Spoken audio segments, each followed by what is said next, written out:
at that middle point, we have kind of a river. So instead of a swamp or a boulder, we've got the riverbank, which is the masculine principle, and we've got the flowing water, which is the feminine principle, but it's moving in a direction.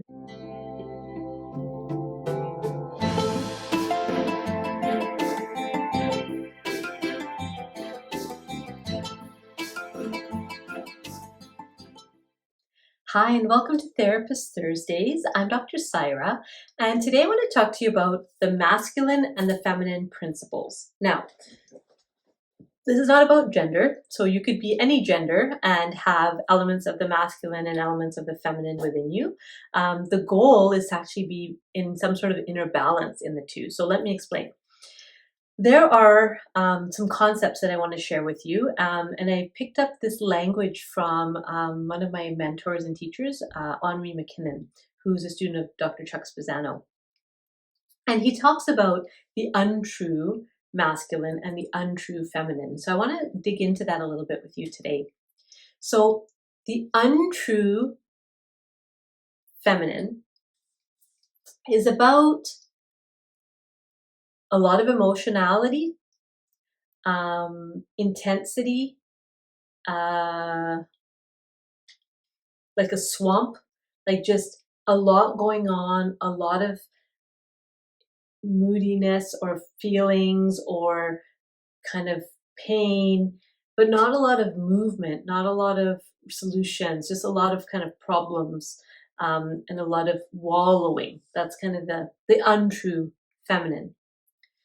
The untrue masculine is like a boulder, right? So we have a swamp and then we have a boulder, like unmoving, not like maybe totally in their head, not really in touch with emotion or really other people. Whereas the untrue feminine is just mired in other people. The untrue masculine is very, very isolated, stoic, disengaged.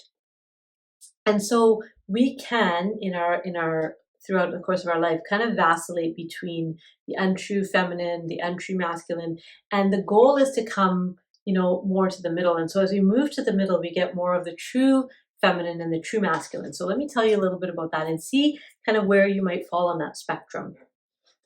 So the true masculine talks about discipline and order and structure, punctuality, achievement, goals. It's kind of that force, that moving. It's moving in a direction, an arrow or a line. Whereas the true feminine is more about spontaneity and creativity and flow and lightness and beauty and laughter and ease, and miracles. That's the true feminine, which is more like a circle, right? So you have the circle and then the line. And the hope is that we move more like at that middle point, we have kind of a river. So instead of a swamp or a boulder, we've got the riverbank, which is the masculine principle, and we've got the flowing water, which is the feminine principle, but it's moving in a direction, right? So it's moving to goals and to aspirations. Many times if we're stuck in the untrue feminine, we have a lot of dreams and visions, but we're not actualizing those things. We're just imagining and feeling bad for not having.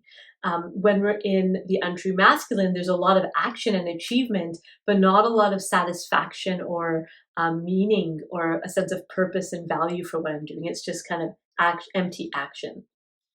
So in relationships, we can find that we kind of go, one person might be more polarized into the masculine or the feminine. And again, the goal is for each of us individually to come to a point of balance. So what I would invite you to think about until we meet again is how, where do you fall on what's more comfortable for you? More closer to the masculine, where it's order, structure, discipline, control, predictability, or are you more comfortable in the feminine, which is more about flow and adventure and pleasure and that kind of way of being in the world?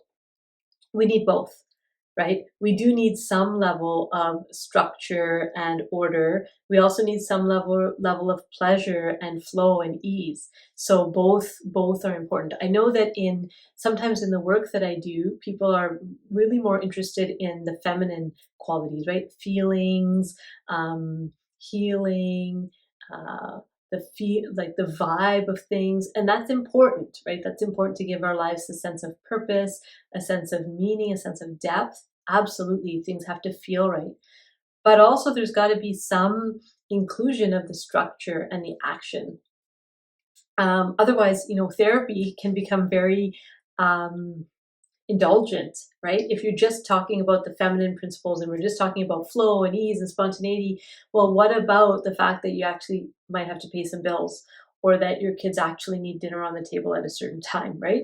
So there has that masculine principle, that action is really important. I know that when I'm working with people who are living with chronic depression or depressive episodes, there's a familiarity with the dark side of the untrue feminine, right? The swampiness, and there's uh, structure can often help, right? Having routines and rhythms can often help pull us out of the swamp into more closer to the river.